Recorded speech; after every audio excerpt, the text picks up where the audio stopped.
கிறிஸ்துவின் திருப்பெயராலே நான் உங்கள் ஒவ்வொருவரையும் ஆஹ், ஆசீர்வதிக்கிறேன்.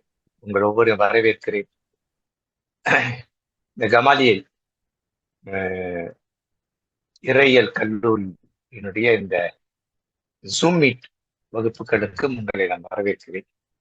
கமாலியல் திருமறை கல்லூரியில நீங்கள் தொடர்ந்து பயணிப்பது அதிக சந்தோஷம். நிறைய கேள்விகள் கேளுங்க. கேள்விகள் கேட்டதான் நீங்க எந்த அளவுக்கு பாடத்தை புரிஞ்சுக்கீங்கன்னு தெரிய வரும்.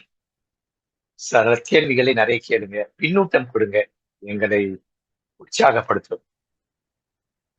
ஏன்னா இந்த பாடத்தை எடுக்கிறதுக்கு எனக்கு கிட்டத்தட்ட ஒரு 76 மணி நேரம் ஆச்சு. நான் இதை கால்குலேட் பண்ணிட்டேன்.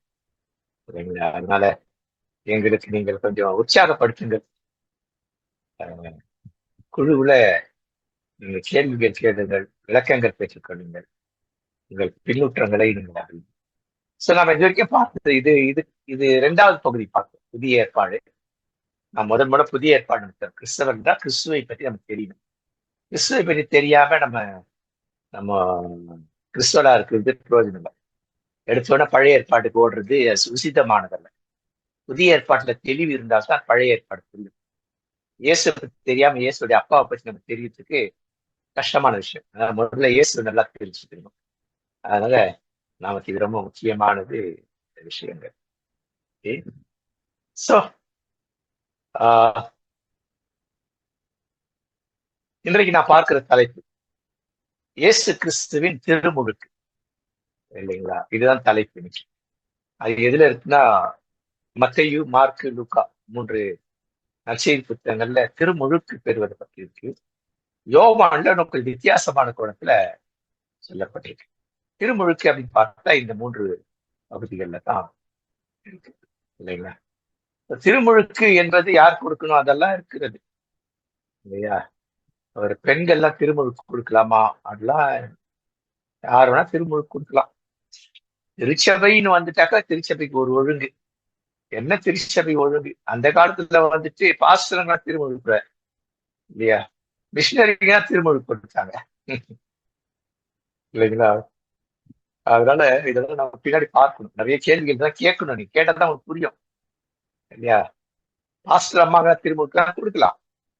மேற்கத்திய நாடுகள்லாம் கொடுக்குறாங்க, இல்லையா? இந்தியாவில தமிழ்நாட்டுல முக்கியமா சென்னையில எனக்கு தெரிஞ்ச 3 பாஸ்டர் அம்மாவை நான் ஆர்டைன் பண்ணேன். ஏன்னா ஒரு கணவன்கள் பாஸ்டருங்க, அவங்க இறந்துட்டாங்க. ஆனா என்னன்னா இந்த 3 பாஸ்டருங்களும் வந்து எட்ட பைபிள் காலேஜ் படிச்சவங்க. பாஸ்டர் அம்மாவும் பைபிள் காலேஜ் படிச்சவங்க. ஒரு ஒரு பாஸ்டர் மகனும் படிச்சாங்க. அதனால நான் அவங்களுக்கு அவங்களுக்கு அவங்க நான் ஆயர்களாக திருமுழுக்கு அவர்களை திருநிலைப்படுத்தினேன். அவங்களும் முழுக்கு கொடுக்கலான்னு சொன்னேன். என்ன பெண்கள், பெண் ஆயர்கள் திருமுழுக்கு கொடுக்கும், அவங்க சாரி போட்டுருவா, அது கொஞ்சம் அன்ஈஸியா இருக்குன்னு போயிட்டு நான் ஒரு அங்கி வச்சுக்கோங்க, சாரி மேல அங்கியை போட்டுட்டு நீங்க கொடுங்க. ஏன்னா உங்கள் உங்கள் ஆட்டுக்கு மெய்ப்பர் நீங்க தான் திருமுழுக்கு கொடுக்கும், இல்லைங்களா? இது ஒரு ஒரு மேலை நாட்டு ஆயர் அவருடைய திருச்சபையினுடைய இந்த திருமுழுக்கு கொடுக்குறாங்க. அந்த நிகழ்வு தான். அப்போ அந்த காலத்துல யோர்தான் போய் திருமுழுக்கு பெறாங்க. மார்க்கு 1:9-11 அப்படி சொல்லிப்பார். கலிலேயாவிலிருந்த நாசரேத்தூரிலிருந்து யோர்தான் நதியில் யோவானால் ஞானஸ்நானம் பெற்றார் இயேசு, இல்லையா? அது ஒரு பகுதி.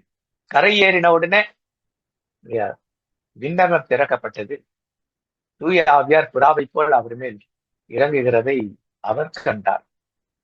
யோவான்ல பார்க்கும்போது யோவானும் பார்த்திருக்கிறார். யோவானுக்கு தெளிவும் இருக்கிறது.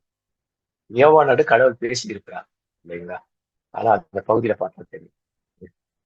அப்ப அவரை குறித்த ஒரு ஒரு ஒரு வாசகம், நீர் என்னுடைய நேசகுமார், அன்பான மகள், உன் பொருட்டு நான் பூரிப்படைகிறேன். அதெல்லாம் ஒரு ஒரு செயலை ஆயத்தப்படி முடிச்சுட்டு அந்த செயலுக்கு போறார். ஒருத்தர் வந்துட்டு உதாரணத்துக்கு கல்லூரியை முடிச்சுட்டு அதை பேர் ஒரு பணிக்கு போறான்னு வச்சுக்கல, அது ஒரு பூரிப்பு. அதுதான் இங்க பார்க்கணும். இன்னும் ஆங்கில திருமறை படிக்கணும், தமிழ் திருமறை படிக்கணும், திருவிவிலியத்தை. அதே போல நம்ம பவர் திருக்குறளையும் ஒத்தி வச்சு பார்க்கணும். அப்ப யோர்தான் எங்க இருக்குது, எந்த பகுதியில கொடுத்தாங்க அப்படிங்கிறதுக்கு ஓரளவுக்கு தெளிவான ஆதாரங்கள் கிடைச்சிருக்கு இல்லையா? அதனால அந்த நாட்டுல, அதாவது அப்ப வந்துட்டு அது வந்துட்டு பலஸ்தீனா தேசத்தினுடைய கிழக்கு பக்கத்து, அந்த யோர்தான் கடை ஆற்றினுடைய கிழக்கு பக்கத்துல அவர்கள் ஞானஸ்தானம் கொடுத்தார். அப்ப அவர் எங்க இருந்து வர்றாரு அப்படின்னு சொல்லி பார்த்தாக்க தெளிவா மார்க்ல சொல்றாரு, கலீலேயா. கலீலேயா எங்க இருக்கு? மேல இருக்கு இல்லைங்களா? தெரியுதான் தெரியல உங்களுக்கு இல்லைங்களா? நான் கலர்ல அடிக்கிறேன், மேல இருக்கு கலீலேயா. அங்க இருந்து நாசரேத். அங்கிருந்து அவர்கள் யூதர்கள் எப்பொழுதுமே என்ன பண்ணுவாங்கன்னாக்கா சமாரியாவை அவாய்ட் பண்ணிட்டு அதை சுத்திட்டு வருவாங்க. இந்த தெக்கப்போலி பகுதி எது அப்படின்னாக்கா இந்த மஞ்சள் கலர் இருக்கு பார்ப்போம், அது யோர்தான் ஆற்றினுடைய மேற்கு கிழக்கு பகுதியை பரவி இருக்கும். அதனால அது அப்படி வருவாங்க. நேரடியா வரனா இயேசு வந்து நேரடியா வருகிறார், பச்சை கலர் இல்லைங்களா, நேரா வர்றார் இல்லைங்களா? யோவான் 4:20 கூட பார்க்கும்பொழுது அவர் நேரா எங்க வர்றாருனாக்கா கலீலேயாவிலிருந்து சமாரியாவுக்கு வருகிறார். ஏன்னா அவங்களுக்கு ஒரு நம்பிக்கை, மேசியாவின் பேர் நம்பிக்கை, மேசியா கிறிஸ்து அப்படின்ட்டு அதை அவங்க சொல்றாங்க. அப்ப இயேசு அப்படி வரும்போது கண்டிப்பா அது முன்னாக கடந்து வந்திருக்க அதிக வாய்ப்பு உண்டு. மற்றவர்கள போல இருப்பாங்க, இயேசுவை போய் நேர் வழியில வருகிறவர். ஆனா பழைய பாடங்கள்லாம் நீங்க படிச்சீங்கன்னா தெரிஞ்சுக்கும் என்ன அப்படின்னு சொல்லிட்டு இல்லைங்களா? அப்ப இவர் வரும்பொழுது, அங்கிருந்து வரும்போது எங்க வந்திருக்கணும், தன்னுடைய பெரியம்மா, அதாவது எலிசபெத் பெரியப்பா, என்கரி அப்படிங்கிற இடம் எல்லோரும் இருக்குங்க, பெத்தானிக்கு. அங்க வந்து அவங்கள பார்த்துட்டு அப்படியே வந்துட்டு இவர் வனாந்திரமான பகுதியில இருக்கிற திருமுழுக்கு யோவானை பார்த்து யோவான் கிட்ட திருமுழுக்கு பெற வருகிறார். மேப்லாம் நம்ம தெரிவிக்கலாம். அப்ப அங்க கான்வர்சேஷன் நடக்குது. நீ எவ்வளவு பெரிய ஆளு, நீங்க தான் எனக்கு திருமுழுக்கு, நான் உனக்கு கொடுக்குறேன், இங்க வரீங்க அப்படின்றார் இல்லையா? அப்போ இயேசு சொல்றாரு, இல்ல இல்ல செய். எப்பொழுதுமே திருமுழுக்க வந்து கொஞ்சம் கொஞ்சம் தாக்கதையா படிக்கணும், புரிஞ்சுக்கின்னு படிக்கணும். மனசுக்கு வந்த மாதிரிலாம் பேசக்கூடாது, வியாக்கியானம் பண்ணக்கூடாது. ரெண்டு பேரும் பெரிய வயசுல இவர் பெரியவர், திருமுழுக்கு யோவான். சிறு வயதிலே என்ன பண்ணிட்டாருன்னா, அவர் வந்துட்டு கிட்டத்தட்ட இந்த டீனேஜ் வயசுலயே அவர் என்ன பண்ணிட்டாருன்னா, அவர் வந்துட்டு முனிவர் ஆயிட்டார், முழுக்கு முனிவர் அப்படின்னு ஒரு பெயர் இல்லையா? உண்ண உணவு உடுக்க விட இருக்க இடத்தை பத்தி கவலைப்படலாதான் அர்த்தம். அவர் வந்துட்டு தேனை காட்டு தேனை குடிக்க பண்ணாரு, எந்த இது பண்ணாருனாக்கா அது முக்கியமே இல்லை, அதெல்லாம் வந்து செகண்டரி இல்ல. இருக்கிறத வச்சுக்கிட்டு இருந்துட்டார் அவர், இருக்கிற ரிசோர்ஸை வச்சுட்டு இருந்தாரு. உணவை பத்தி கவலைப்படல, உடுக்க உடையை பத்தி கவலைப்படல, இருக்கிற இடத்த பத்தி கவலைப்படல, அதான் அதுல முக்கியம். அதான் நம்ம அது பார்க்கணும் இல்லையா? அவர் வந்து உண்மையை இயேசுவோட சீனியர், மினிஸ்ட்ரியில ரொம்ப சீனியர், வயசுல பெரியவர். ஆனா அவருக்கு இயேசு யாருன்றது நல்லா தெரியும். இயேசு வயசு சின்னவர். அதனால என்ன பண்றாரு, நீ இல்லையா கடவுளுடைய காரியங்களை, கடவுளுக்கு அடுத்த காரியங்களை, கடவுளால் தேர்ந்து கொள்ளப்பட்ட விஷயத்துல நீ பெரியவர். அதனால நீங்க என்ன பண்ணுங்க, நீங்க தான் என்ன பண்ணணும்னாக்க எனக்கு திருமுழுக்கு அப்படின்ட்டு அவர் அவர் அவர் வந்துட்டு சொல்றார், எனக்கு திருமுழுக்கு கொடுக்க வேண்டியது உங்களுடைய வேலை அப்படின்ற மாதிரி சொல்றார். சரி, அடுத்தது இதை தொடர்ந்து நீங்க லூக்கால பார்க்கும்போது ஒவ்வொன்று பின்னாடி பார்க்க போறோம் இந்த வசனங்கள் எல்லாம். அப்போ இயேசு திருமுழுக்கு யோவான் கிட்ட என்ன பேசினார், என்ன பண்ணார் அப்படிங்கிறது தெரியும்.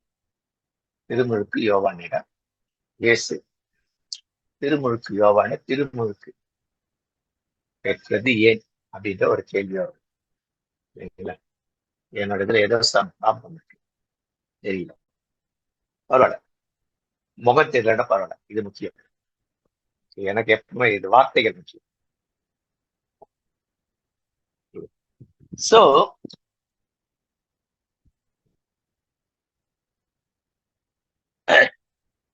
எல்லா நீதியும் நிறைவேற்றணும்னா இது என்னன்னு 90% கிறிஸ்தனுக்கு தெரியுதே கிடையாது. எல்லா நீதி என்ன நீதி? கடவுளுடைய நீதியை நிறைவேற்றணும். எது கடவுளுடைய நீதி? அது தெரியும் நமக்கு. கடவுளுடைய திட்டம், சித்தம், தீர்மானம் அப்படின்னா என்னது? அது தெரியணும். இல்ல, இயேசு தன்னுடைய திருப்பணி, இறைப்பணியை தொடங்கணும். அதுக்கு இந்த திருமுழுக்கு ரொம்ப முக்கியம். அப்போ தன்னை தகுதிப்படுத்திக் கொள்வதற்கு திருமுழுக்கு. அப்ப திருமுழுக்கு யோவான் கொடுத்த திருமுழுக்கு என்பது என்ன?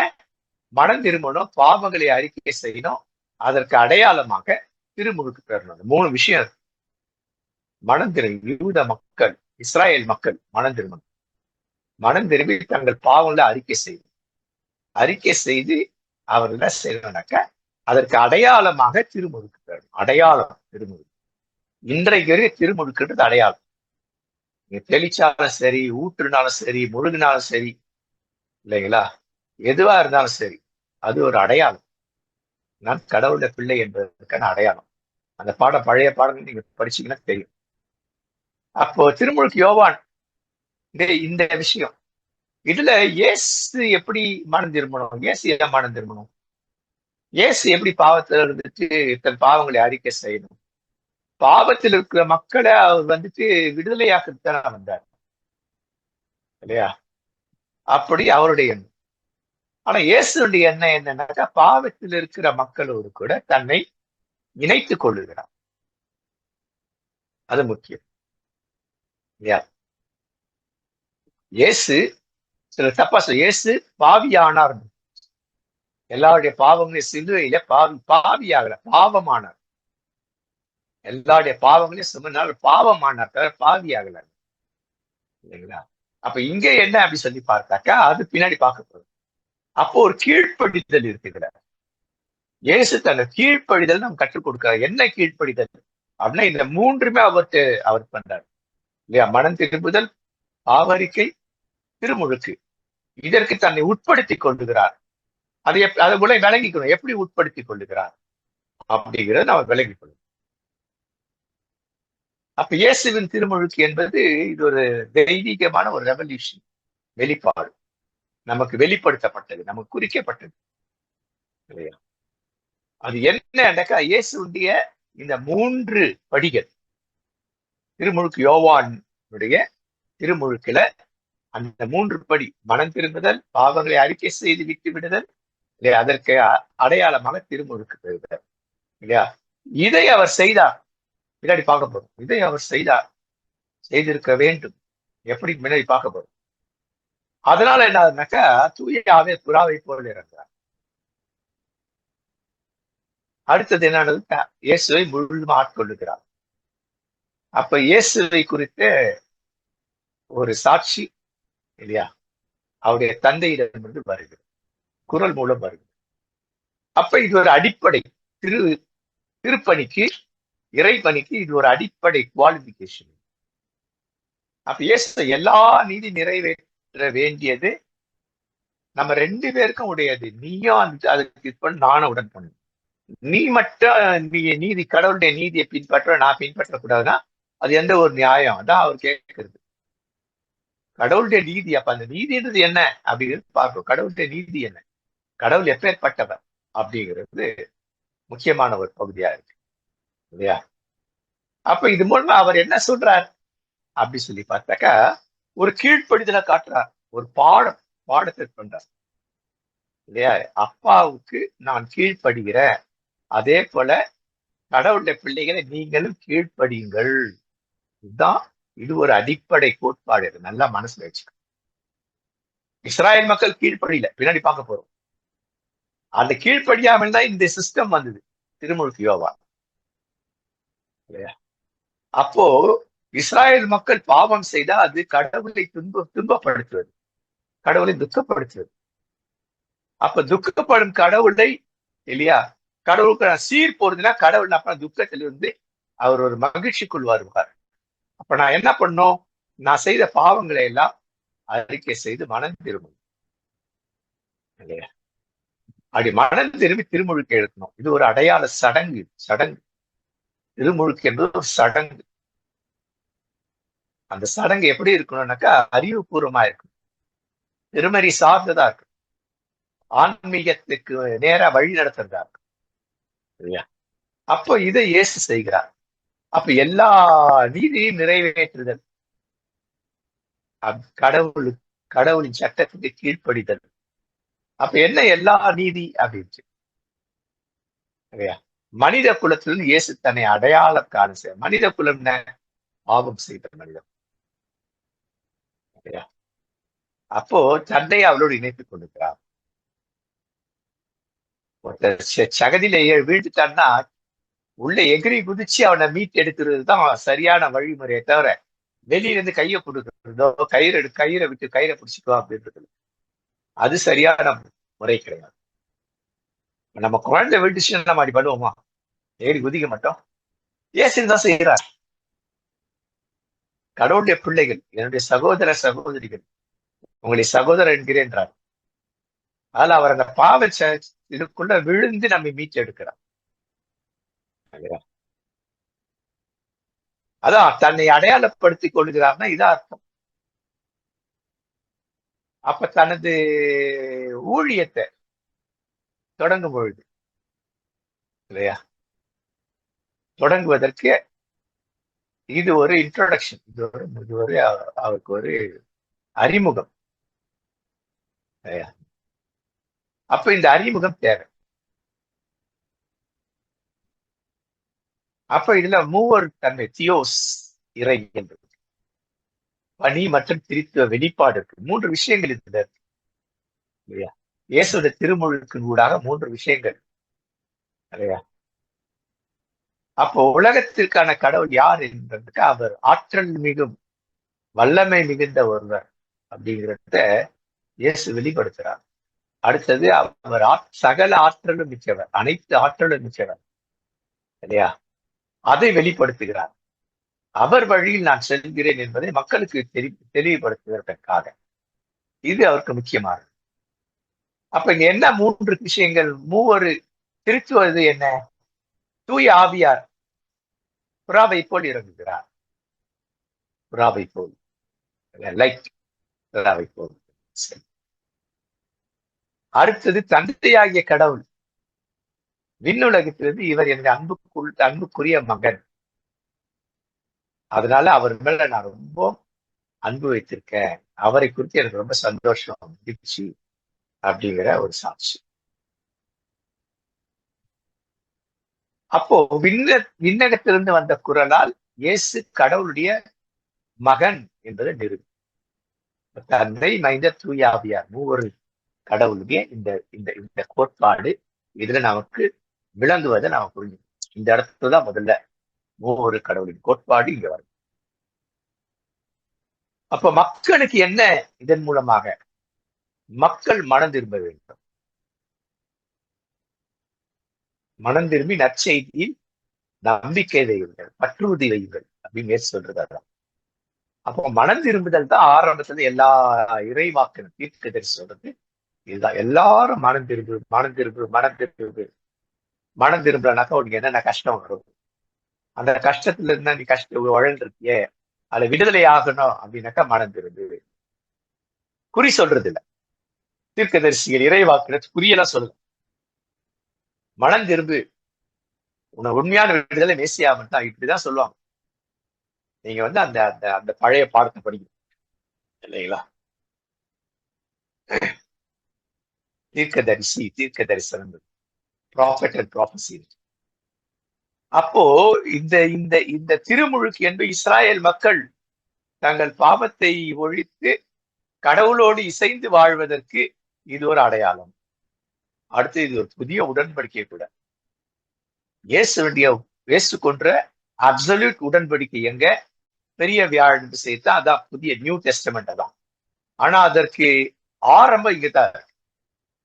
அதே மனம் திரும்பு இயேசு சொல்றார், இறைவாக்கினர்கள் எல்லாம் இல்லையா, இயேசுவும் சொல்றார். அப்போ கடவுளோடு கூட ஒரு உடன்படிக்கை இது. நான் உண்மை சந்தோஷப்படுத்துவேன், என் பாவங்களை நான் விட்டு விடுவேன் அல்லது குறைத்துக் கொள்ளுவேன். இந்த விஷயம். அப்ப இயேசு இந்த பணி திருமுழுக்கின் ஊடாக அந்த இறை பணியை அவர் தொடங்குகிறார். அப்ப அவருடைய ஊழியத்தின் தொடக்கத்திற்கு இது ஒரு என்ன பண்ணாங்க தகுதி. அப்ப இவர் யார் என்னன்றதை ஒருத்தர் இன்ட்ரோடியூஸ் பண்ணு. இவரை ஒருத்தர் என்ன பண்ணோம், திருமுழுக்காற்றல் இல்லையா? அடுத்தது தந்தையாகிய கடவுள் இவரை குறித்த சாட்சி பகர்வு. தூய ஆவியார் இல்லையா இவர் மேல இறங்குகிற ஒரு சாட்சி பகர்வது. நான் கடவுளுடைய பைந்தன் தான் என்கிற இயேசுடைய சாட்சி பகர்வது இல்லையா? இதை கொண்டுதான் அவர் பணியார். இதன் மூலமாக மக்களோடு கூட அவர் தன்னை இணைத்துக் கொள்ள ஆரம்பம், இணைக்கும் ஆரம்பம், மக்களோடு பயணப்படும் ஆரம்பம், மக்களோடு பிரிட்ஜ் பண்ற ஒரு இல்லையா? அப்ப இல்ல மையமே என்னன்னா இயேசு கீழ்ப்படுகிறார். அப்ப என்ன கீழ்ப்படிதல், எப்பேற்பட்ட கீழ்ப்படிதல் இல்லையா? அப்படிங்கிறது அந்த கீழ்ப்படிதலின் ஊடாக அவர் பேசும்பொழுது அநேகர் மனம் திரும்புகிறார்கள். அநேகர் மனம் திரும்புகிறார்கள் என்ன இல்லையா? இந்த ஊழியக்காரனை விட்டு மனம் திரும்பி இயேசு பக்கம் திரும்புறாங்க. ஊழியக்காரன்லாம் ஏமாத்துறான். பரிசேய சதுசேய வேதபாரகர்கள் இவங்க எல்லாம் ஏமாத்துறாங்க, கொள்ள அடிக்கிறாங்க. இன்னைக்கு இருக்கிற மாதிரி அன்னைக்கு இருந்தா எல்லா ஊழியக்காரனும்.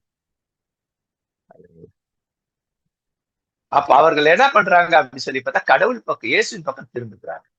அப்ப இயேசுவின் பக்கம் திரும்புவதற்கு என்ன பண்றாருன்னா அந்த ஒரு வழியை ஆயத்தப்படுத்துறாரு திருமுழுக்கு யோவான். மக்களின் செயல்பாடுதான். மனம் திரும்பி தன்னுடைய பாவங்களை திருமுழுக்கு பெற்றதன் மூலமாக அவர்கள் எல்லாம் எப்படி வரா, இயேசுவின் பக்கத்துல வரா, இயேசு பக்கத்துல வரா, இயேசுவின் வழி பின்பற்றுகிறார்கள்.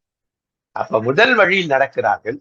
அந்த வழி சீர்படுத்தப்பட்ட வழியா, அந்த சீர்படுத்தப்பட்ட வழியிலே இவர் நடக்கிறார்.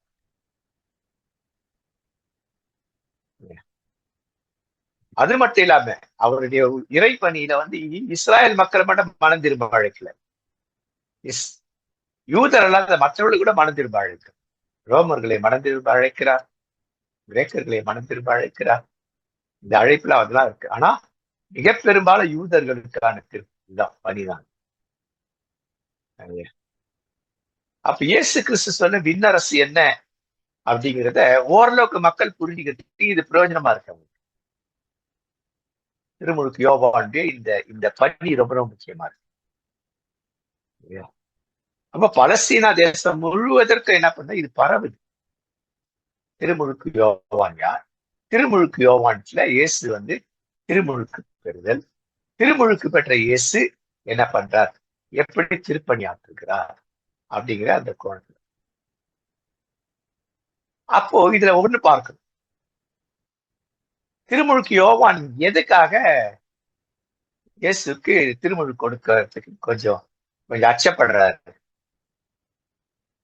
மத்தேயு நற்செய்தி நூல் அதுல சாரம்சத்தை இயேசு பார்த்து இயேசு உயர்ந்தவர், உயர்வானவர், மேலானவர் இல்லையா? இதெல்லாம் இருக்கும். எல்லா உயர்வுக்கும் தகுதியானவர்.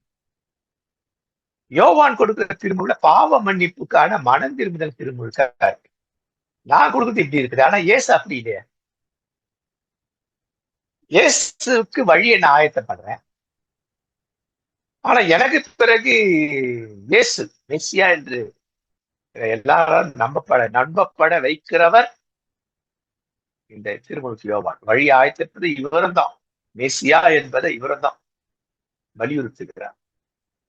அவர் என்ன நினைக்கிறாருனாக்க என்னோட சூப்பரான ரோடு போடுவாரு, வழி சொல்றாரு. நம்ம ஜான் ராஜையா சொல்றாரு, ஐயா நான் கோடு போட்டா நீங்க ரோடே போடுவீங்கயா அப்படின்னு நான் சொல்லுவேன் அவர்கிட்ட. அவர் சொன்னார், ஐயா நீங்க போடுற ரோடு சூப்பர் ரோடு ஐயா அப்படின்னார். அந்த மாதிரிதான் இவருடைய நினைவு, இவருடைய எண்ணம் அப்படிதான். நம்ம போடுற இயேசுக்கு நம்ம போடுற ரோடை விட இயேசு போடுற ரோடு சூப்பரா இருக்குங்க. அப்போ நம்மதை விட அவர் தானே பெரியவர், அவர் தானே சிறந்தவர், அவர் தானே சரியானவர். அப்ப நான் எப்படி அவருக்கு திருமுழுக்கு? ஆக மொத்தம் இல்லையா? திருமுழுக்கு உறுதிப்படுத்த வேண்டியது என்ன? அவர் தான் எனக்கு திருமுழுக்கு கொடுக்கணும், நான் கொடுக்க கூடாது. ஆனா யோசி என்ன பண்றாரு, இல்ல நீ தான் எனக்கு திருமுழுக்கு கொடுக்கணுங்கிற. நீ என்னோட வயசுல பெரியவர் மட்டுமல்ல, அடுத்தது எனக்கு முன்னாடி நீ திருப்பணிக்கு இறைப்பணிக்கு வந்துட்ட இல்லையா? அதுக்கு முன்னாடி உன்னை நோக்கி மக்களை இழுத்த, என்னால் அது முடியாது. இயேசு அது பண்ணல இல்லையா? இயேசு இருந்து பட்டணத்திலேயே மலைகள் அங்க ஏன்னா இவர் இருந்தது வந்து தண்ணி இல்லாத காட்டுல இருந்தாரு. அங்க எல்லா ஜனங்களும் வர்றாங்க, எல்லா தர மக்களும் வர்றாங்க, ஏ டு Z கேட்டகரி மக்கள் வராங்க. அப்பேற்பட்ட ஒரு ஆளு, நீர் உயர்ந்தவர், அது மட்டும் இல்லாம இல்லையா, நீர் எப்படி எல்லா நீதிக்கும் இறை நீதிக்கும் கீழ்ப்படிந்து நடக்கிறீங்களோ அதே போல நானும் கீழ்ப்படிந்து நடக்கணும்.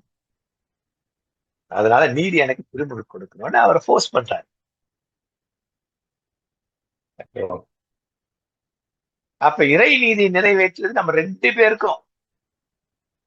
அப்ப நீ மட்டும் இறை நீதியை நிறைவேற்றிடுவீர், நான் நிறைவேற்ற முடியாம போயிடுமே அப்படிங்கிற. அப்ப இன்னைக்கு பிரச்சனை என்ன, இந்த இறை நீதினா என்னங்கிறது தான் பிரச்சனை. அப்ப யோவான் என்ன பண்றாரு அப்படி சொல்லி, அப்ப யோவானுடைய பிரச்சனை என்ன? அப்ப அந்த பிரச்சனை இயேசு எப்படி தீர்க்கிறார்? அப்ப அவருக்கு சில காரணங்கள் இருக்கு.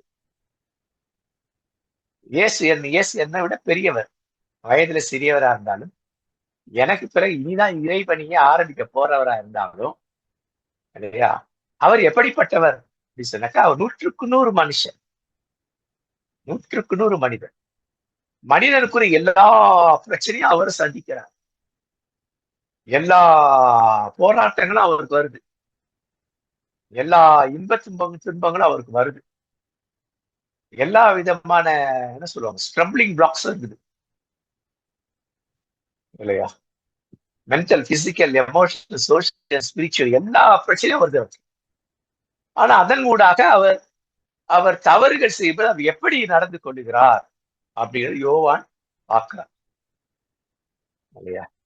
இயேசு எப்படி வளர்ந்தார், இயேசுவை வளர்த்த அவர் தாய் எப்பேற்பட்டவர், இருதயத்தில் வைத்து தியானிக்கிறார் அவங்க எவ்வளவு தூய்மையானவரா இருந்தது. அவர் தூய்மையா இருந்தனால்தான் கடவுள் அவர் தெரிந்து கொண்டார், இயேசுவின் தாயாக இருக்கணும் தெரிந்து கொண்டார். அப்போ அவருடைய தாய் அவருக்கு எப்படிலாம் சொல்லி கொடுத்திருப்பாங்க, நீ தவறு இந்த சிறு வயதுல தவறு, பிள்ளைகள் செய்யற தவறுகள் உண்டு, இளம் வாலிப வயசு தவறுகள் உண்டு, வாலிபசு தவறுகள் உண்டு. அந்த தவறுகளுக்கு அடியெடுத்து வைக்கும் பொழுதே அவருடைய தாயார் சொல்லியிருப்பாங்க, இது கடவுளுக்கு துன்பத்தை விளைவிக்கும் அப்படின்னு. அவன் சின்ன வயசுல இருந்தே என்னப்பட கடவுளோட ரிகன்சில், கடவுளோட ஒப்புரவாகுதல குறித்து அவர் தாய் சொல்லி கொடுத்தப்ப அவர் அப்படி ஒப்புரவாகி இருந்தார். அதான் முன்னாடியே சொல்லப்பட்டு அவரோட 12 வயசுல சொல்லப்பட்ட லூக்கா 2:52 வசனம் எங்க அது வரணும் அப்படி சொல்லி பார்த்தாக்கா, அவரோட 30வது வயசுல வர வேண்டியது. ஆனா முன்னாடியே அதை கொண்டு வந்து போடுறாங்க. அப்படின்னா என்ன, அந்த வயதுல இருந்து அவர் அப்படின்னார். இயேசுவானவர் ஞானத்திலும் வளர்த்தியிலும் மனிதர் தயவிலும் தேவ கிருபையிலும் மென்டல், பிசிக்கல், எமோஷனல், சோசியல் எல்லாவற்றிலும் அவர் வளர்ந்தார். விழுந்தாலும் வளர்ந்தார், விழுந்த உடனே வளர்ந்தார். அதான் இயேசு கிட்ட இருக்கிற ஒரு சூப்பர் குவாலிட்டி. தான் விழுந்த அடுத்த நொடி எழுந்தார். நீதிமான் 7 முறை விழுந்தாலும் சரி, ஆனா இயேசு அதை காட்டிடும். அப்ப இதெல்லாம் அவர் யோசிக்கிறார். அப்படி இருக்கும்போது இயேசு வந்துட்டு இல்லையா, பாவம் சிறிதளவு அவர் மேல அப்படி விழுந்த உடனே அதை கிளியர் பண்ணிக்கிறார், அப்பாவை சந்தோஷப்படுத்துகிறார். அப்பேற்பட்ட தூய்மை அவரிடம் இருக்கிறது. அதனால அவர் தான் என்ன பண்ணணும், எனக்கு கொடுக்கணும். அதனால அவர் வந்துட்டு பாவிகள் கேட்டகரியில அவர் கொண்டு வைக்கவே முடியாது அப்படின்ட்டு அவருடைய எண்ணமாக இருக்கு. அப்படி இருக்கும்போது மற்றவங்களை போல இவருமான அவத்தை அந்த நாட்களே எந்த சின்ன தவறு பண்ணா கண்டிப்பா பண்ணியிருப்பார். மக்களை கண்டிக்கும் பொழுது, பரிசேய சதத்தை வேத பார்க்கூட்ட கண்டிக்கும் பொழுது, கோவப்படும் பொழுது கண்டிப்பாக அவர் என்ன பண்ணியிருப்பார், மனம் வருந்தி இருப்பார். தகப்பனோடு தந்தையோடு கூட என்ன பண்ணியிருப்பார், மனம் ஒத்து போயிருப்பார். அவங்க அது திட்டி இருக்க கூடாது, நான் திட்டது நியாயம்தான், இருந்தாலும் அது அது நான் செஞ்சிருக்க கூடாது. சோ இதுதான் இந்த சிறு சிறு மீறுதல்கள். இதை செட்டரேட் பண்ணிட்டே இருக்காரு இல்லையா? பரிசுத்தமாக இன்னும் பரிசுத்தமாகட்டும், அது அது இயேசுக்கு தான் பொருள்.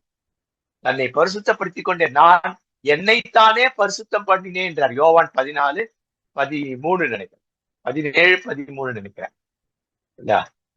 என்னைத்தானே பரிசுத்தப்படுத்தினேன். அப்ப இதுதான் தேவ நீதி. பரிசுத்தமாய் இருக்கிறது தான் தேவ நீதி. பரிசுத்தப்படுத்திக் கொண்டே இருக்கிறது தேவ நீதி. கடவுளை பிரியப்படுத்த தேவ நீதி. இறை நீதி என்றது அதுதான். அதான் நீதி, அதான் நியாயம். இயேசு அதை செய்யறார் சரிங்களா? அதுல இவர் என்ன பண்றாரு அப்படின்னு சொல்லி பார்த்தாக்கா, இந்த பிரச்சனை அவருக்கு ஒரு பெரிய பிரச்சனையா இருக்கு. ஏன்னா இயேசு சிறு வயசுல இப்படிதான் இருந்திருக்காரு, வசனத்தின்படி இருந்திருக்காரு. சிறுவரையும் அவருடைய செயல்களையும் கொண்டே அறியலாம். சிறுவரையும் அவருடைய செயல்களை கொண்டே அறியலாம். அவர் உண்மையும் நேர்மையுமானவரா என்று சொல்லிவிடலாம். பிள்ளையானாலும் அது செய்க சுத்தமும் செம்மையோ அது நடக்கையில அப்ப இயேசுவின் நடக்கையில விளங்குச்சு. அத அவர் அனுபவித்து இருக்கிறார். யாரு? யோவான். உங்களுக்கு யோவானுக்கு தெரிஞ்சிருக்கு. ஏன்னா அடிக்கடி உங்க குடும்பம் சந்திச்சு இருக்கும், சிறு வயதுல மத்திய வயசுல எல்லாம். அப்ப இயேசுக்கு இந்த வசனம் பொருந்தும். அவர் நடக்கையில விளங்குனதை அவர் புரிஞ்சுக்கிட்டாரு. இயேசு வந்துட்டு தூய்மையானவர் தான். அவர் வந்துட்டு இல்ல பிள்ளையாலும் நடத்த வேண்டிய அவர் முதியோடு விடாது இருப்பார். அப்போ பெற்றோர் அப்படி வளர்த்தார்கள். தவறு செய்தாலும் உடனடியாக திருத்திக் கொள்வது, வெரி இமிடியட்லி. அந்த பழக்கம் வந்து இட் பிகம் அன் ஹேபிட் ஆயிடுச்சு. கடவுள் இயேசு அவர் 100க்கு 100 மனிதரா, மனிதருக்குரிய எல்லா பிரச்சனைகளும் இருக்கக்கூடாதாலும் அவர் 100க்கு 100 சிறந்த மனிதரா இருப்பதற்கு தன்னை தகுதிப்படுத்திக்கிட்டே வரார். தன்னுடைய இறைவனுக்கு அது முக்கியம். அதான் பார்க்கணும்.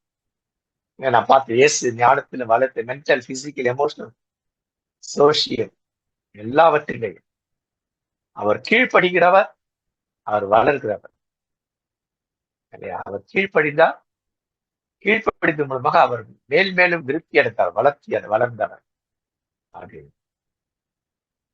உபாகம் 32:46 இல்லையா? நீ நியாயப்பிரமாண வார்த்தைகள் உங்க பிள்ளைகள் செய்வதற்கு ஏற்றபடி கவனமாயிரு.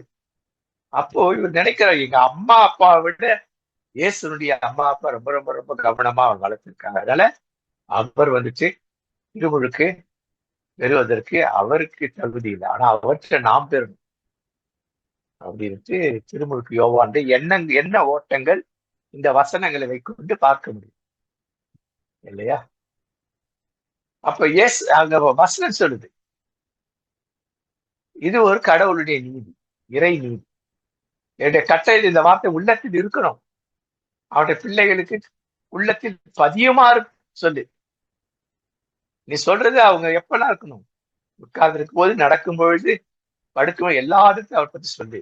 ஏன்னா தேவ நீதி, இறை நீதி, அதை நிறைவேற்றணும். தூய்மை என்பது இறை நீதி. அதான் ஏசு சொல்றார், இவ்விதமாக சிறிது ஒருவரும் கூட நெறி தவறி போய்விடக்கூடாது. அது வந்து தந்தையுடைய திருவுளம், தந்தையுடைய சித்தம் இல்லையா? அப்ப இயேசு ரொம்ப ஜாக்கிரதையா இருக்கார், பிள்ளைகளை குறித்து ஜாக்கிரதையா இருக்கார். ஏன்னா இறை நீதி அது. அப்ப இயேசுல பிள்ளைகளை ஜாக்கிரதையா இருங்க, இடரல் உண்டாக்காதீங்க அப்படின்னா பனிஷ்மெண்ட் உண்டுங்கிறார்.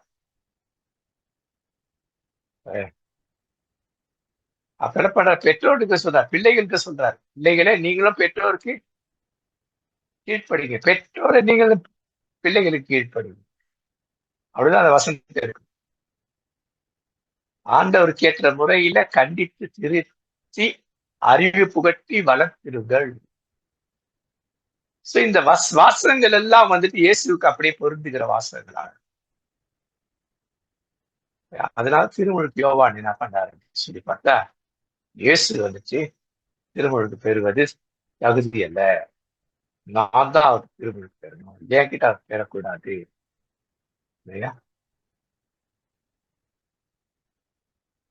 அப்போ ரொம்ப தெளிவா என்ன நினைக்கிறார் திருமூர்த்தி யோவான்னா, யோவானுடைய மிஸ்சைட், அவருடைய பார்வையில இயேசு யார் என்றாக்க பாவமே செய்யாதவர்.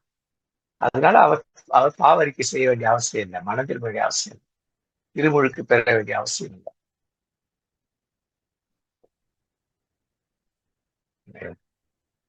இது அவருடைய எண்ணமாக. இயேசு தன்னை நிலைநிறுத்திக் கொண்டே இருந்தார். கடவுளுடைய பிள்ளை என்பதை நிலைநிறுத்திக் கொண்டே இருக்கிறத பாரு. இதெல்லாம் வந்துட்டு அவருடைய. அப்ப இயேசு சமாதானப்படுத்தினது எப்படி? எல்லா நீதியை நிறைவேற்றணும் அப்படின்னா என்ன? நான் மிக மிக மிக சிறிய அளவு பாவம் செஞ்சிருக்கிறேன். நான் என்னை சீர்படுத்திக்கிட்டு இருக்கிறேன். இருந்தாலும் அது கடவுளை துன்பப்படுத்தியிருக்கு. பெரிய அளவுக்கு பண்ணாலும் பாவம் தான், சிறிய அளவுக்கு பண்ணாலும் பாவம் தான். நீ சிறிய அளவுக்கு பெரிய அளவுக்கு பண்ணியும் நீ சீர்பொருந்த மாட்டேங்கிற. நான் சீர்பொருந்துகிறேன். அதை நானும் என்ன என்னுடைய சின்ன சின்ன வீரர்களை அறிக்கை செய்து திருமுழுக்கு எடுக்க வேண்டியது அவசியம். இது இறை நீதி. நான் மாற்றுயவராக என்னுடைய இறை பணி ஆரம்பிக்கும்.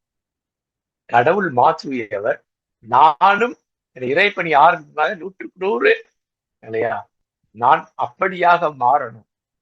இங்க வந்து எடுக்கிறவங்க அப்படி இருக்கிறாங்களா அதை பத்தி எனக்கு தெரியாது. ஆனா நான் அப்படி இருக்கேன். இறை நீதி. அப்போ இறை பணியாளர்கள் இறைபணிக்கு வருவதற்கு நாங்கள் எந்த அளவுக்கு ஆயத்தப்படுத்தணும் அப்படிங்கிறது இல்ல பார்க்க முடியும். ஏற்கனவே பார்த்துட்டான்.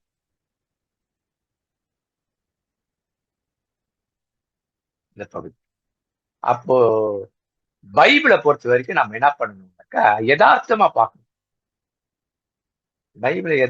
பைபிள் ரொம்ப யதார்த்தம். முக்கியமா புதிய ஏற்பாடு ரொம்ப யதார்த்தமா இருக்கு. அது ஆவிக்குரியது அப்படி இப்படி சொல்லிட்டு இல்லைங்களா? நம்மளும் குழம்பி மற்றவங்க குழப்பக்கூடாது. வாட் இஸ் ஸ்பிரிச்சுவாலிட்டி அந்த பாடத்தை படிக்க சொல்லி நான் போன வாரம் அந்த பாடத்தை எடுத்து படிங்க தயவு செஞ்சு. ஆன்மீகம் என்றால் என்ன? ஸ்பிரிச்சுவல் என்றால் என்ன? எதை பார்த்தாலும் ஆவிக்குரிய ரகசியம், ஆவிக்குரிய ரகசியம். எது ஆவிக்குரிய ரகசியம் சொல்ல தெரிய மாட்டேங்குது. ஆவிக்குரிய ரகசியம் அதுக்கு ஒரு இது கொடுங்க, டெபினிஷன் கொடுங்க. தெரிய மாட்டேங்குது, சொல்ல மாட்டேங்குது, ஒழுங்கா சொல்ல மாட்டேங்குது. அப்ப எது ஆன்மீகம்னாக்கா இயேசு என்ன பேசினார், இயேசு என்ன செய்தார், என்ன செய்ய சொன்னார், அதை நான் செய்கிறேனா என்பதுதான் ஆன்மீகம். இயேசு பேசியதை, இயேசு செய்ததை, இயேசு செய்ய சொன்னதை, இதெல்லாம் பாடம். அப்ப இயேசு இங்க பேசுறதெல்லாம் ஒரு பாடம், நமக்கு பாடம். எல்லாமே பாடம் தான், எல்லாமே லெசன் தான். அவர் தன்னை ஒத்துக்கொள்ள செய்வது, தான் தான் தான் மனம் திரும்பி பாவ மன்னிப்பு பெற்று இல்லையா பரிசுத்தமாக்கிக் கொண்டு திருமுழுக்கு ஆயத்தமாகி திருமுழுக்கு செய்து தன்னுடைய இறைப்பணியை 100% பெர்ஃபெக்ட் பர்சனா. பாவம் செய்ய பரிசுத்தமா, இன்னும் பரிசுமா, நான் இன்னும் பரிசுமாகிட்டே தான் இருக்கிறேன் அப்படின்றார். அப்படிதான் இருக்க முடியாது, அதை எடுத்துக்கிறோம் இல்லையா? அப்ப இந்த தாழ்மை என்பது முக்கியம். என்ன? இயேசு தன்னை தாழ்த்துகிறார். நான் வயசு சின்னவன, நீ பெரியவரா இருந்தா கூட, இதுவா இருந்தா கூட நீ பெரியவர், நான் சின்னதா இருந்தாக்கா நான் உம்மோடு கூட இறைப்பணி செய்து நம்ம 2 பேரும் இறைப்பணி ஒரே மாதிரி செய்யறோம். அதுல வயதை பார்த்தோ ஊழியத்தை பார்த்தோ பெரியவர் சிறியவர் என்று என்ன புரியுதுங்களா? இல்லைங்களா? ஆசீர்வாதம் சொல்லும்போது நான் சொன்னேன், யார் வேணா சொல்லுங்க, நீங்க சொல்லுவாங்க உங்களுக்கு 77 வயசாகுது, மூத்தவங்க நீங்க தான் திரும்ப ஆசீர்வாதம் கொடுக்கணும். நான் பெண்களே ஆசீர்வாதம் கொடுக்கணும்னு சொல்லுவேன். யாருன்னா ஆசீர்வாதம் கொடுக்கணும். புரியுதுங்களா? எல்லாரும் தகுதி படைத்தவர்கள். அதான் இயேசுல எல்லாரும் தகுதி படைத்தவர்கள். அப்ப ஏன் இந்த திருமறை யதார்த்தமா பார்க்கணும். ஒரு இதை வச்சு பார்க்க முடியாது, அந்த மாதிரி பார்த்துட்டு இருக்க கூடாது. அப்ப என்ன அந்த கீ என்ன? சூழமைவு, வாக்குறுதி, முக்கிய நபர்கள், வழி நடத்தல், இறை அருள், இறை உதவி, குணங்களை நிலப்படுத்தல், இதெல்லாம் இருக்கணும். அப்ப இதுல பார்க்கணும், இந்த பாடத்தை நான் பார்க்கணும், இது வரணும். எந்த சூழ்நிலை பண்ணுது, கடவுள் என்ன வாக்குறுதி கொடுத்திருக்காரு, இதெல்லாம் பார்க்கணும். அப்ப இயேசு பிறப்பதற்கு முன் பிறந்த பின் 12 வயதுக்கு பின் 30 வயது வரை, 30லிருந்து 33 வயசு வரை இல்லையா, கடவுள் இயேசுக்காக யாரையெல்லாம் பயன்படுத்தணும்? திருமுழுக்கு யோவானை பயன்படுத்துறாங்க ஆரம்பத்துல. புறாவை ஒரு உருவகமாக அங்க பயன்படுத்த தூய ஆவியா இருக்காங்க. கடவுளுடைய குரலை அங்க பயன்படுத்துகிறார்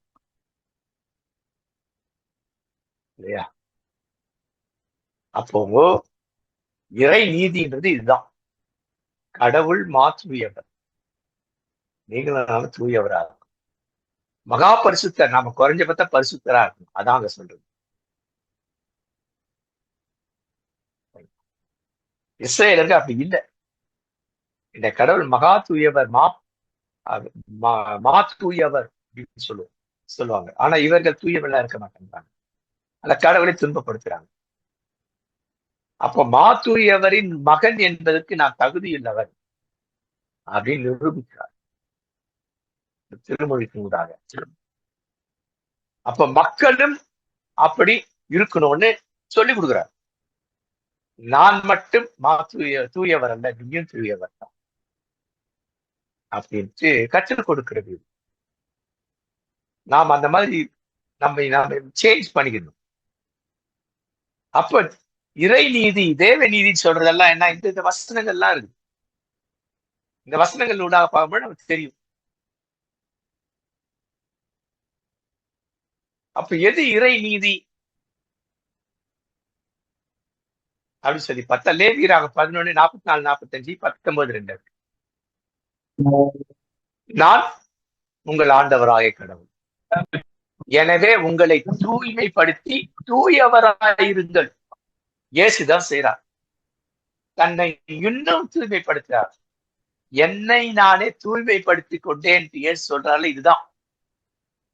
அப்போ அடிக்கடி அவர் ஏன் ஜெபம் பண்ண போறாரு, மலைக்கு? இதெல்லாம் தான் தன்னை இன்னும் தூய்மைப்படுத்திக் கொண்டு கடவுளோடு இணைந்த ஆற்றலை பெறுவதற்கு. ஏனெனில் நான் தூயவர், நீங்களும் தூயவராயிருங்க. இந்த வசனம்லாம் தான் சொல்லு. 44, 45 என்ன சொல்லு இல்லையா? உங்கள் கடவுளாய் இருக்கும்படி எகிப்திலிருந்து கொண்டு வந்த நான் தான். அதுல நீங்கள் தூயவராயிருங்கள், நான் தூயவர். ஆனா அந்த இடத்துல சரியான வார்த்தை நான் தூயவர் தான். எப்படியே நான் தூயவர், நீங்க தூயவராயிருங்கள் இல்லைங்களா?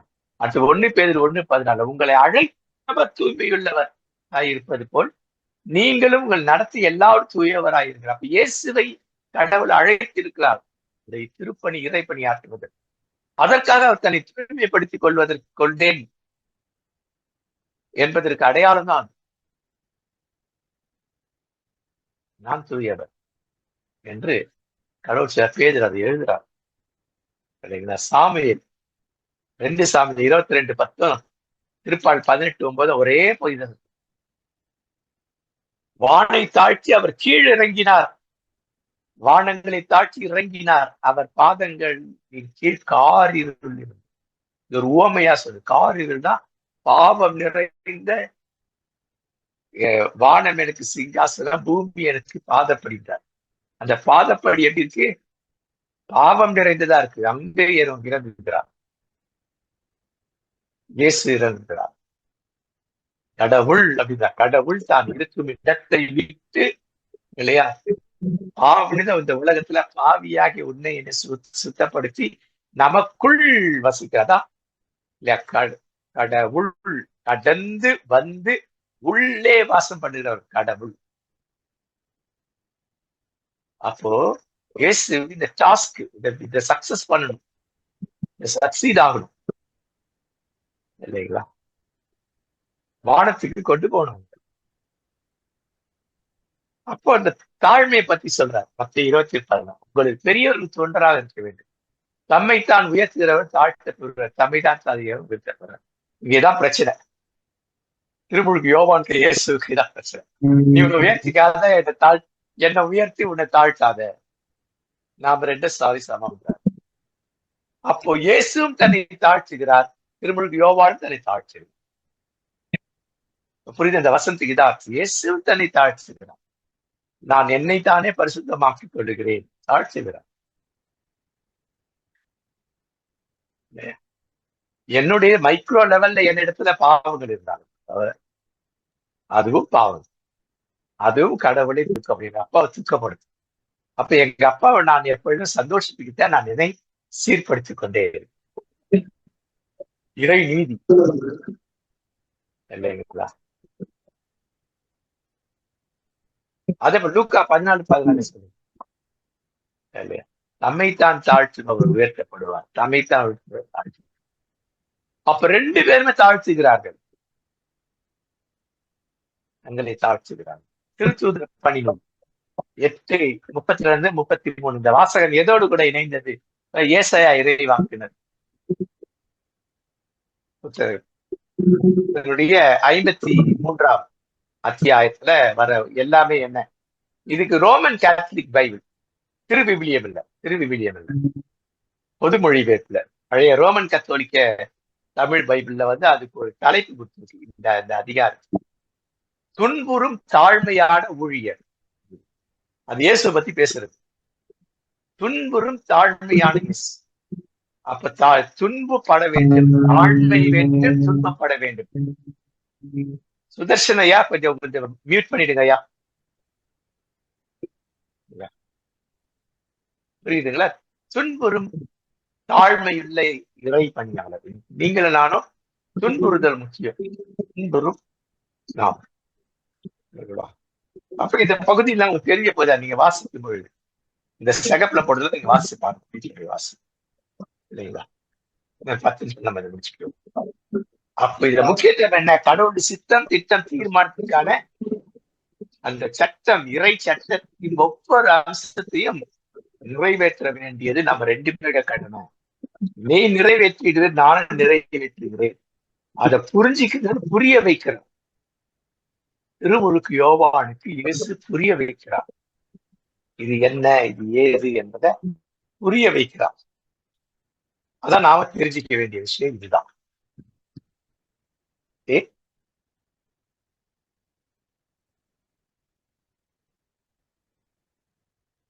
அடுத்து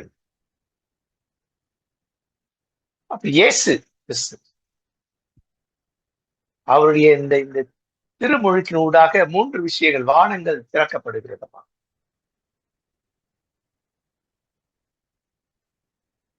இது தரிசனம், இயேசு கிடைத்த ஒரு தரிசனம், திருமுழுக்கு யோவானுக்கு கிடைத்த தரிசனம் அப்படின்னு சிலர் கூறுகிறார்கள் இல்லைங்களா? அடுத்து தூய ஆவியார் புறாவை போல் இறங்குகிறார், இயேசுவை ஆட்கொள்ளுகிறார். இறைபணிக்கு அவரை ஆட்கொண்டு ஆயத்தப்படுத்தி அனுப்புகிறார், ரெடி பண்றார். அப்போ இந்த தூய ஆவியார் கிறிஸ்தவ வாழ்வுல ஒரு அமைதி அல்லது சமாதானம். அடுத்து தூய ஆவி நமக்குள் செயல்படுகிற ஒரு செயலாக்கம். இது அப்போஸ்தலர் 2ஆம் அதிகார காலத்திலிருந்து இன்று வரை நடைபெறுகிறது. அப்ப இந்த இயேசு கடவுள் இறங்கினார், வானங்களிலிருந்து இறங்கினார் அப்படின்னா இயேசு தன்னுடைய இறை பணி செய்வதற்கு வானத்திலிருந்து இறங்கினார், தன்னை ஆயத்தப்படுத்தி கொண்டிருக்கிறார். அடுத்தது அதற்கு அடையாளமாக திருமுழுக்கு பெறுகிறார். அதன் பிறகு அவர் அதிகாரமுடையவராக போய் திருப்பணியாற்றுகிறார். அது என்ன அதிகாரம்? கடவுளுடைய குரல், என்னுடைய அன்பு மகன், த கிரேட் ஜாய் ஆங்கிலத்திற்கு. இயேசுவை குறித்து அவருக்கு ஒரு பெரிய மகிழ்ச்சி இருந்தது, பேரானந்தம். அப்ப கடவுளின் மகன் இயேசு என்பதை உறுதிப்படுத்தியது. அந்த உறுதிப்பாடு திருமுழுக்கு யோவான் தான் சொல்றாரு எல்லாருக்கும். இவர் யாருன்னா கடவுளுடைய மகன், மெசியா என்பதை இவரும் வெளிப்படுத்தியிருக்கிறார்.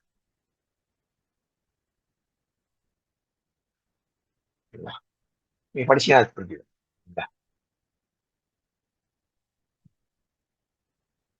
இது நான் சொல்லத்தான் இல்லைங்களா? யோவான் 1:23-38. அப்ப என்ன சொல்ல? கர்த்தருக்கு வழியை ஆயத்தப்படும் அப்படின்னு சொன்ன பழைய ஏற்பாட்டின் அந்த மனிதர் நான் தான் ஆயத்தப்படுறேன். ஆனா எனக்கு பின் வந்தாலும் அவர் எனக்கு பின்னால வந்தார், இருந்தாலும் என்னை விட மேன்மையினர். அப்ப இங்க தாழ்மையை காண்பிக்கிறார். தன்னுடைய சகோதரர் சகோதர உறவு முறை இல்லையா, தன்னிடம் 6 மாதம் பெரியவர் இல்லையா, இவ்வளவு விஷயங்கள் இருந்த அவரும் தாழ்த்துகிறார். அப்ப திருமுழுக்கு கொடுக்கிற அவரிடத்துல இவர் திருமுழுக்கு பெறுகிறார்.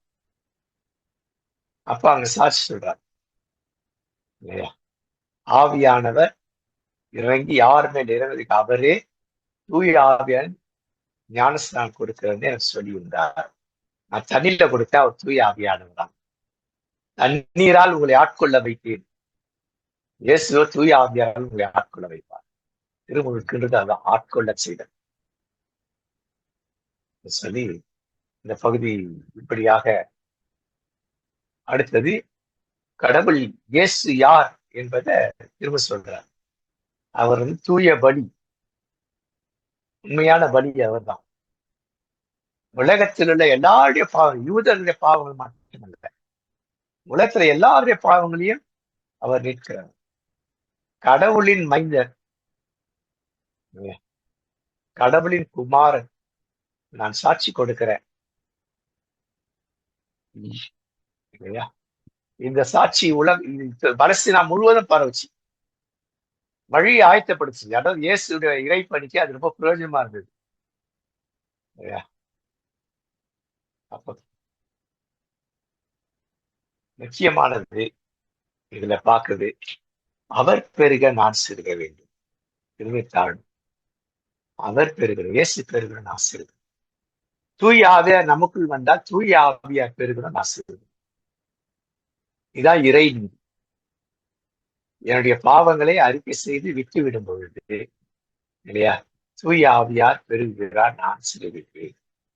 நான் சிறுகிறேன்னா அவருடைய கைக்குள் அடங்குகிறேன், அடங்கி இருக்கிறேன். அப்ப இதுதான் திருமுழுக்கு.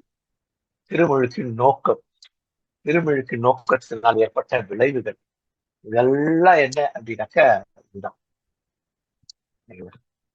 சோ இத்தோடு நான் இதை முடிக்கிறேன்.